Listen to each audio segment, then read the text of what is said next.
No, veo con mucha preocupación la reconfiguración del país que se está intentando hacer.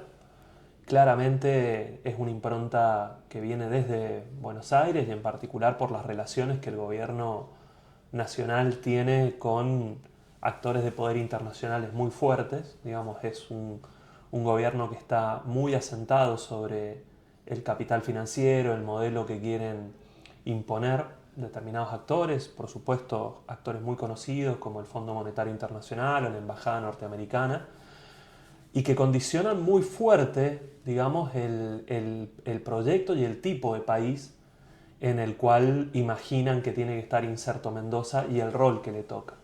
Y lamentablemente es una provincia que claramente resulta muy perjudicada por lo que es su impronta histórica, su configuración, lo que siempre fue, incluso antes de la propia independencia y conformación de la Argentina, ¿no? Que es una ciudad agrícola, académica, agroindustrial, una ciudad de frontera con una impronta cultural propia muy fuerte y que hoy es vista, digamos, desde estos sectores de poder simplemente como un lugar para hacer negocios vinculados al extractivismo, vinculados a una gentrificación, a la construcción de determinados reductos aislados de muchísima valorización especulativa, en la cual estaríamos sobrando por lo menos 1,5 millones de habitantes, estaría habiendo una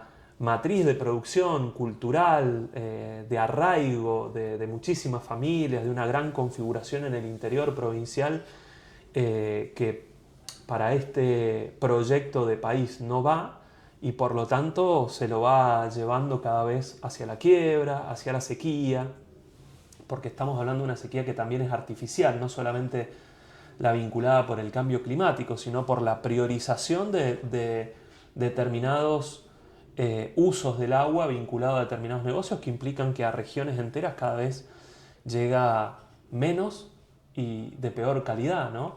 Y eso lamentablemente, bueno, es lo que ha avanzado. Ha avanzado mucho este gobierno con toda la estructura de poder concentrado que ha construido a lo largo de estos 10 años Alfredo Cornejo en crear una Mendoza para pocos, una Mendoza con negocios multimillonarios para 4 o 5 personas que se están configurando en una nueva oligarquía, verdaderos zares en estos negocios, que antes los veíamos porque tenían un poder local, pero hoy ya se proyectan como un poder nacional asentado en eso y asociándose al gobierno nacional y la gente empeorando en su calidad de vida, en el acceso a los servicios públicos y en su capacidad de insertarse. Sí, como vos decías, en Mendoza el radicalismo gobierna ya desde hace 10 años. Eh, la oposición en el último tiempo tuvo una reconfiguración, en algunos casos solamente nominal, pero ¿cómo ves ese funcionamiento de la oposición en la provincia y obviamente qué rol tendría o tiene que cumplir la izquierda en ese esquema? Bueno, claramente no hay una oposición. O sea, hoy por hoy hablamos del régimen político, Sí, ¿no? En el régimen político el cornejismo se ha tenido una habilidad, es licuar cualquier capacidad de oposición. En algún momento se hablaba en Mendoza que había una suerte de equilibrio de poder de tres fuerzas. La tercera fuerza solía tener un peso histórico determinante. La legislatura a partir de eso tenía un rol. Habían fricciones, choques entre el Poder Judicial, el Ejecutivo en determinados momentos, con el Legislativo en otro. Había una suerte de reparto del poder más dinámico, por decirlo de alguna forma, ¿no? Siempre fue igualmente muy oligárquica, es una provincia con una matriz oligárquica muy importante en su constitución, en cómo están distribuidos los distritos electorales y demás. Eso tiene que ver con la impronta que dejó constitucionalmente el peso que tenía el Partido Conservador, sus continuadores que fueron los demócratas y los regímenes militares que le continuaron, eh, pero digamos que representaban a distintos actores del poder económico, productivo de la provincia, la relación con las masas, digamos que representaba el radicalismo por un lado, el peronismo por el otro. Eso claramente, digamos, con la crisis del peronismo, claramente el peronismo cuando perdió el Ejecutivo, pero jamás pasó al papel de la oposición, digamos. Eso nunca pasó. Que salieron de la Casa de Gobierno después de Paco Pérez y con la llegada de Cornejo a la Casa de Gobierno, eso está claro, digamos, que el que tomó las riendas del Ejecutivo es Cornejo desde entonces. Pero no es que el papel de la oposición lo pasó a cumplimentar el peronismo. El peronismo trazó otro proyecto, le rehuyó a eso, jamás se quiso plantar contra Cornejo, sino que inició un proyecto de decir, bueno, nos recluimos, nos convertimos en un partido municipal, se anclaron en determinados departamentos, digamos, con una fantasía de que eso supuestamente representaría una suerte de poder territorial, y por supuesto una interna que también lleva 10 años, en donde gane quien gane, ninguno dirige, y más bien compiten por ver quién es el que negocia con Cornejo, ¿no? En determinado momento fueron los intendentes, en otro momento Sagasti acordando un intento de cambio de leyes para poder permitirle, llegó incluso a llevar un acuerdo para que para intentar ampliar la Corte Suprema de la provincia, digamos, pero nunca, no es una competencia por ver cómo se le oponen a Cornejo, ¿no? Entonces la izquierda claramente tiene un rol ahí muy importante para tomar, que es dentro de esta licuación de la oposición en general, retomar un protagonismo es muy importante para que justamente la oposición social, que sí la tiene Cornejo, que sí la tiene, incluso en condiciones muy adversas, con una política muy represiva de parte de Cornejo, hemos visto algo que no veíamos hacía muchos años, ¿no? Con presos políticos en la provincia de Mendoza, aún así la gente se levanta, se organiza, trata de tener una voz, surgen movimientos entre los trabajadores de las viñas, en las escuelas, en los hospitales, sufriendo mucha persecución, pero aún así diciendo, no, acá hay una voz que tiene que tener una representación y que tiene un peso social. Pero claramente no tiene hoy la suficiente fuerza ni representación en el terreno político, y eso la izquierda tiene el desafío de encararlo, de lograr enraizarse y de lograr darle una proyección para tener y conseguir una voz potente que retome las mejores tradiciones, digamos, del socialismo en la provincia para poder constituir, hacer ese proceso de transición entre una oposición que hoy por hoy es fundamentalmente social a ser una oposición social y política. Que la oposición esté, bueno, dibujada, no exista demasiado, ¿es todo culpa de Cornejo? No, para mí, yo por eso ponía el énfasis en que justamente cuál ha sido el rol, cuál es, digamos, la fuerza que le sigue es el peronismo, ¿está bien? El peronismo en ese momento cuando, o sea, la oposición tiene un rol muy importante, es decir, marca los límites, decide si, por ejemplo, el Ejecutivo puede avanzar sobre los organismos de control o no, si va a manejar el Ministerio Público Fiscal como una policía política o no, si va a nombrar a los jueces con total discrecionalidad o no, ¿está bien? En eso, por ejemplo, hay muchas cosas que requieren de 2/3 en la legislatura. Si va a tener un endeudamiento histórico y desbocado o no. Si va a dejar que la principal empresa productiva de la provincia, que es YPF, abandone la provincia dejando todos los pasivos ambientales y dejando un lockout que está haciendo perder regalías, 900 puestos de trabajo, sin pena ni gloria o no. Digamos, y eso es responsabilidad del Ejecutivo y de que la oposición se lo permita o no.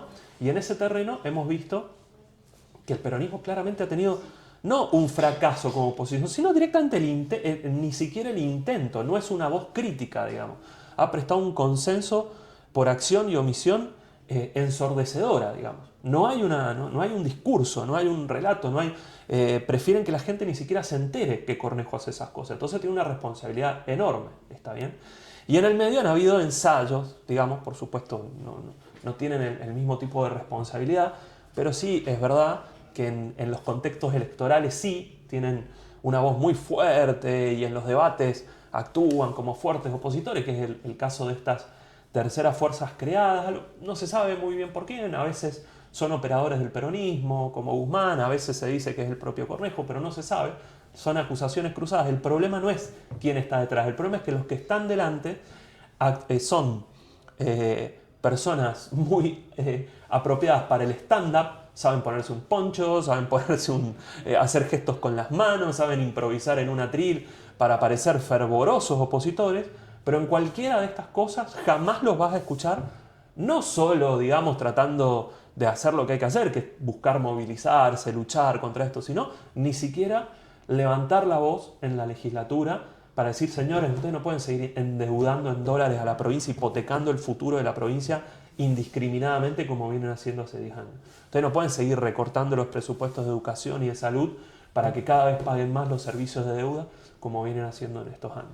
Y en eso, Protectora, el Partido Verde, la Unión Mendocina, bueno, claramente, ¿por qué se cambian de nombre en cada elección? Porque no pueden nunca rendir cuenta de lo que decían en la campaña anterior, que justamente prometían ocupar ese espacio vacante, digamos, que ha dejado el peronismo como oposición, y cuando llegan a la legislatura son cómplices. Esa es la realidad.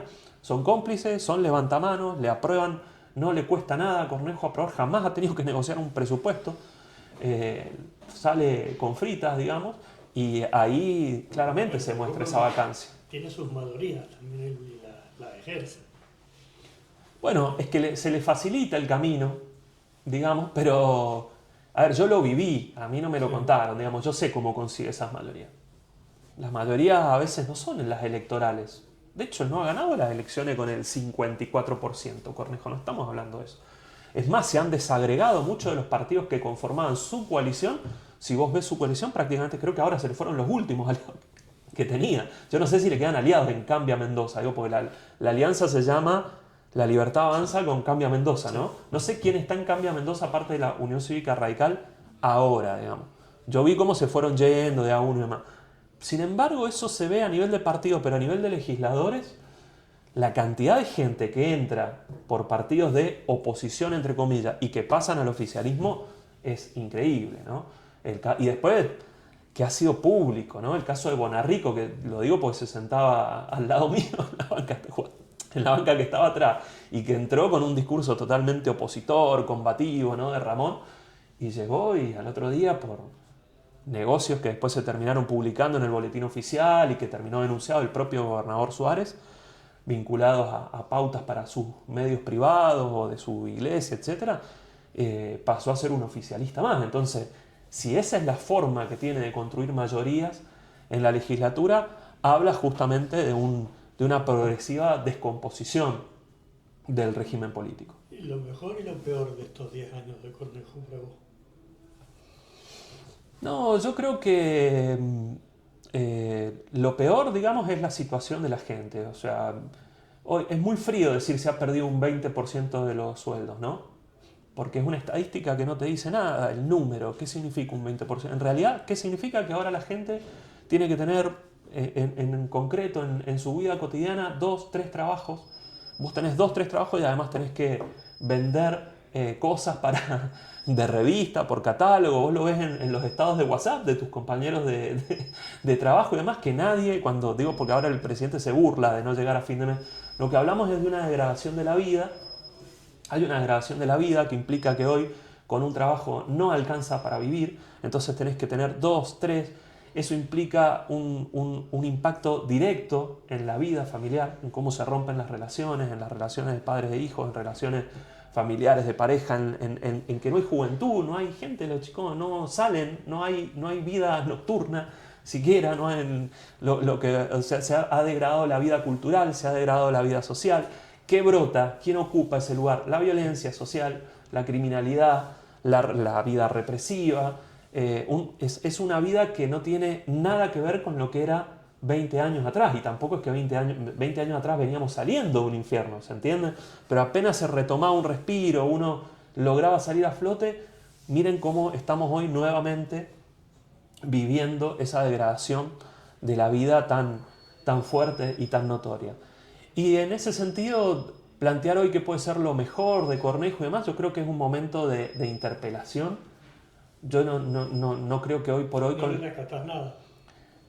Yo creo que hoy es imposible poner el foco en cualquier cosa que uno diga lo mejor, porque lo único que puedo decir es que hoy estamos mejor que mañana con Cornejo, porque la decisión, te tengo que decir que hoy es lo mejor comparado con la decisión. Quiero poner muy énfasis en la gravedad de la decisión que acaban de tomar, ¿está bien? Porque a muchos les parece casi hasta chistoso, ¿no? Parece humorístico que Cornejo haya estado con Cristina Fernández, con Néstor Kirchner, después con Mauricio Macri y ahora con Milei, ¿no? Uno dice, qué oportunista, se acomoda con el que viene. El propio Cornejo trata de buscar palabras en el catálogo para explicar lo que está haciendo, pues la palabra acomodaticia, que yo no la había escuchado antes, está bien, pero se tienen que incorporar palabras para explicar lo que hace porque es inentendible esa alianza que tiene con Milei. Pero yo quiero recalcar que no es una maniobra más, no es una cuestión de decir, mirá, otra vez Cornejo se está acomodando con el presidente de turno. No, señores, él lo está haciendo en un momento que yo lo quiero unir con lo primero que decía. En un momento donde el gobierno de Milei, con todos los actores de poder que tiene atrás, quiere destruir Mendoza. Entonces, que el gobernador de la provincia tome esa decisión de para salvar su propia estructura de poder, la que ha montado con sus amigos, sus negociados, ponerse del lado de Milei en lugar de defender los intereses de la provincia es muy grave. Y yo no creo, porque aparte me lo han dicho y me lo han expresado muchísimas personas, que dentro del propio radicalismo puedan ver bien, con buenos ojos, lo que está pasando. Yo no me imagino a los estudiantes de la Franja Morada, por ejemplo, en la Universidad Nacional de Cuyo, que marcharon, muchos de ellos marcharon, algunos no, pero muchos de ellos sí participaron de las movilizaciones contra el gobierno de Milei, viendo cómo están destruyendo la universidad pública, diciendo, mirá, ahora vamos a tener que ir a militar la boleta de La Libertad Avanza. O sea, muchos chicos, muchas chicas de la Franja Morada están empezando a decir, hasta acá llegamos, esto no lo vamos a bancar, tenemos que abrir otras discusiones, ¿no? Ya le habían cuidado los votos en el balotaje, acá en Mendoza. Pero ahora es abierto Sí. lo que... Digo, yo quiero contrastarlo con la experiencia directa, ¿no es cierto? De lo que está implicando, por eso decía, es apoyar a Milei, no cuando era un candidato que tenía un discurso encendido o lo que sea, es apoyar al Milei que está semana a semana diciendo y van avanzando en el veto a un aumento mínimo de las jubilaciones, que votaron muchos de los diputados del oficialismo provincial, no, pero de lo que es el radicalismo, digamos, nacional, los planes de la emergencia en discapacidad, el Hospital Garrahan, al que viajan muchas chicas y chicos de Mendoza para ser atendidos. Estamos hablando de eso, ¿está bien? Con un avance en la violencia, en la represión, en la corrupción, lo que es el escándalo del caso Libra en el Congreso de la Nación, digamos. No es un problema de acomodaticio, como dice Cornejo en lo electoral. Si se quieren, eso tiene razón. Lo que menos me preocupa es la vocación acomodaticia. Lo que me preocupa es el costo enorme que se está pagando. ¿Está bien? Entonces esto tiene que ser claramente una crisis grande en los espacios de representación. Hace tiempo que los partidos tradicionales están en crisis, pero es momento de salir de que esa crisis se convierta en una rebelión y en una ruptura abierta, digamos. Pero no puede ser. No tiene costos políticos, Cornejo, a pesar de todo lo que vos decís, así que me doy cuenta de que tenés toda la razón. Yo creo que hay un costo político que ha ido pagando, porque evidentemente la desagregación de consensos que tenía, que se expresaba en distintos actores políticos que conformaban Cambia Mendoza, en distintos actores sociales, hoy por hoy ha quedado reducido a un aparato administrativo, en una burocracia ciega, sorda, muda, que no puede designar sucesor. A ver, también ¿por qué va a unirse a la Libertad Alianza? Porque no tiene con qué competirle. Porque hacían encuestas donde competía Verazay con Juan de los Palotes, que le ponía a la Libertad Avanza y perdía. ¿Por qué? Porque es intransferible, no tiene quién ponerlo, destruyó su coalición, está destruyendo su propio partido. Ese es el costo político, si se quiere, que está convertido en un rehén de tener que quedarse en este tipo de juegos donde lo que le queda es me uno y negocio a o caigo yo también, ¿está bien? Y no era así 10 años atrás, digamos. Claramente el poder político y social que tenía Cornejo era de otro tipo, ¿no? Y en un contexto que obviamente se va a poner lo que voy a decir en discusión en las elecciones que vienen, pero que se cuestionan discursos progresistas por una cuestión ya sabemos que en las últimas elecciones cuáles fueron los resultados, y también este tipo de alianzas tratan de validar ciertos discursos más conservadores. ¿Cómo se para la izquierda en ese caso para hacer campaña y tratar de captar votos en un contexto que quizá en teoría puede ser más desfavorable? Siempre la realidad nos enseña, y sobre todo cuando vos transitas varios años, que es muy difícil entender. Las coyunturas que se presentan nunca son del todo ni favorables ni desfavorables. Tienen contradicciones en el medio, ¿no?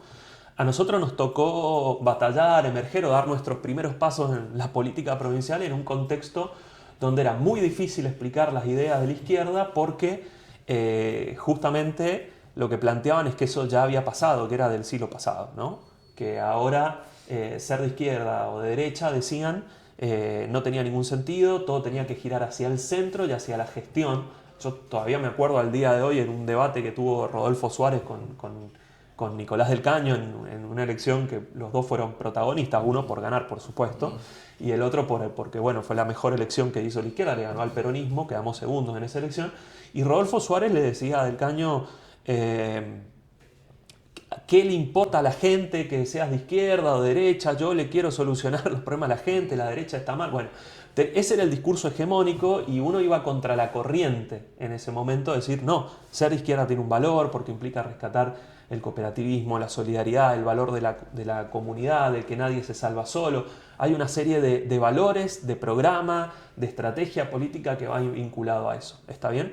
Ahora, al entrar en crisis, no en la Argentina, sino a nivel internacional, todos esos discursos de los centros políticos, de los políticos que se corrían corriendo hacia el centro para alejarse de los extremos, como le decían, eso eclosionó y aparece una una derecha que muy envalentonada, que sale con sus discursos, con lo que ellos le llaman la batalla cultural y demás, y ponen en el debate mucho más frontalmente una discusión contra el comunismo, el socialismo y todo lo que tenga que ver con ese ideario.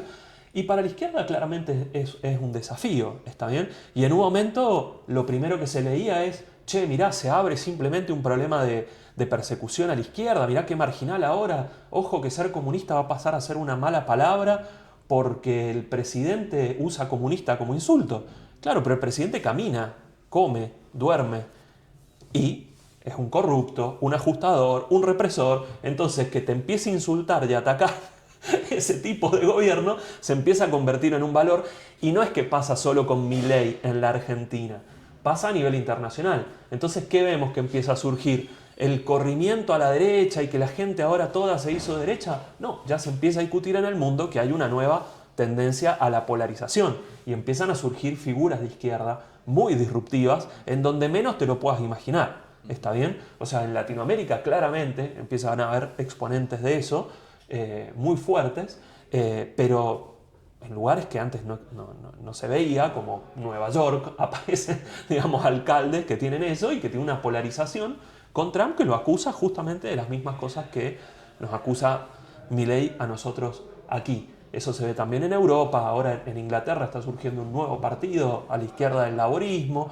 y se puede empezar a extender justamente por esta tendencia hacia la polarización, que imagínense que para la izquierda es un desafío enorme. Digamos. Estamos hablando de surgir como una alternativa opuesta y radical justamente a esta extrema derecha que va en ese sentido.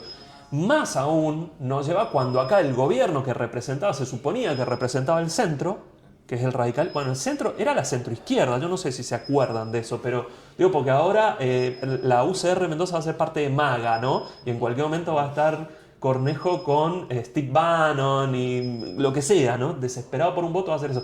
Pero ellos en realidad pertenecían a la Internacional Socialista. Yo no sé si la gente se recuerda eso o le interesa, pero bueno, en la universidad se discutían mucho esas cosas. Y eran parte de la Internacional Socialista, con el PSOE español y todo, eran ellos los representantes aquí.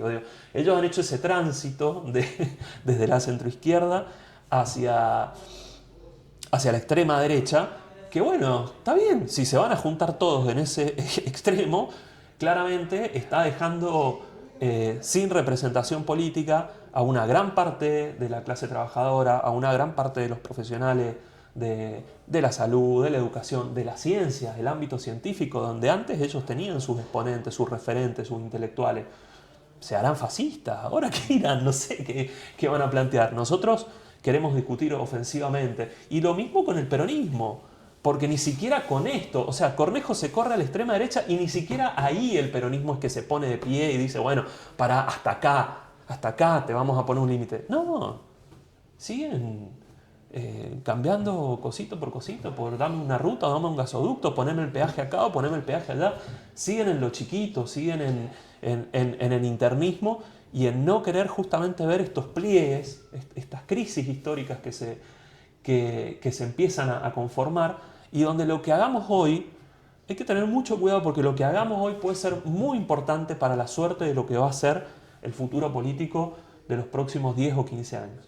Estos momentos, digamos, las definiciones que se den ahora, vos no la tenés que mirar simplemente por lo que va a dar la elección de mañana, sino por el tipo de bloques, de conformaciones políticas y de raigambre que sepan tomar determinadas ideas que van a ser claves en los próximos años. Estamos en un momento de quiebre, estamos en un momento de inflexión, ¿está bien? Y en estos momentos, saber tomar y tener valentía para llevar adelante eso, tener las manos limpias para poder llevar adelante eso, es muy importante, ¿está bien? Vos hablaste recién y dijiste las tradiciones del socialismo. Esas serían bien claras. ¿Y para qué querés llegar a la legislatura? Bueno, para mí son muy importantes. Retomar, digamos, tratar de entender que la realidad no empieza cuando uno, como se decía antes, cuando uno prendía la tele, ahora no sé qué se dice, cuando uno prende el streaming. O ve las redes. O ve las redes, ¿está bien? La realidad no dura 30 segundos como un video de TikTok. Esto es una historia y las cosas silvanan y los actores de poder van construyéndose históricamente. Y en ese sentido siempre se quiere plantear que la gente, la clase trabajadora, sobre todo los que no tenemos ese poder cultural que tienen las clases dominantes de manejar academias, de manejar institutos, fundaciones, etc., siempre pareciera que está la idea de empezar de nuevo, de que lo que tenemos que hacer es dejar todo atrás porque fracasamos y empezar desde cero. Y así se cometen los peores errores. Entonces, yo diría que nosotros tratamos de rescatar dos tipos de tradiciones. Una es la propia, que tiene que ver con todo esto que se habla del trotskismo, ¿está bien? Que es una identidad política que muchas veces parecía que era como decir, dentro de la izquierda están estos que son los trotskos o son los trotskistas. ¿Qué querrán decir? ¿Está bien? ¿Qué tiene que ver una figura de la Revolución Rusa de hace 100 y pico de años, está bien, con el presente?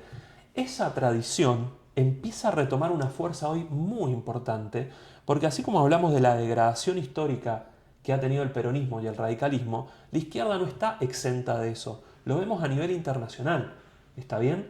Hoy vemos también que hay una izquierda identificada con determinados modos tremendamente autoritarios, dictatoriales, que incluso para aplicar medidas propias del Fondo Monetario Internacional y que llevan a una debacle histórica de la izquierda. Lo llevaron en el siglo XX con ese tipo de regímenes dictatoriales, está bien, que estaban en lo que se les llamaba, entre comillas, el socialismo real, y también lo hemos visto con la descomposición que ha tenido el chavismo el MAS en Bolivia, etcétera, a nivel latinoamericano, ¿está bien? Entonces, el tener una tradición política que plantea el combate a cualquier tipo de burocratización, de tendencia autoritaria, dictatorial, es muy importante, ¿está bien? Muchas veces se desdibuja, ¿está bien? Pero cuando empiezan a formarse este tipo de situaciones tremendas, dramáticas, como las que se ven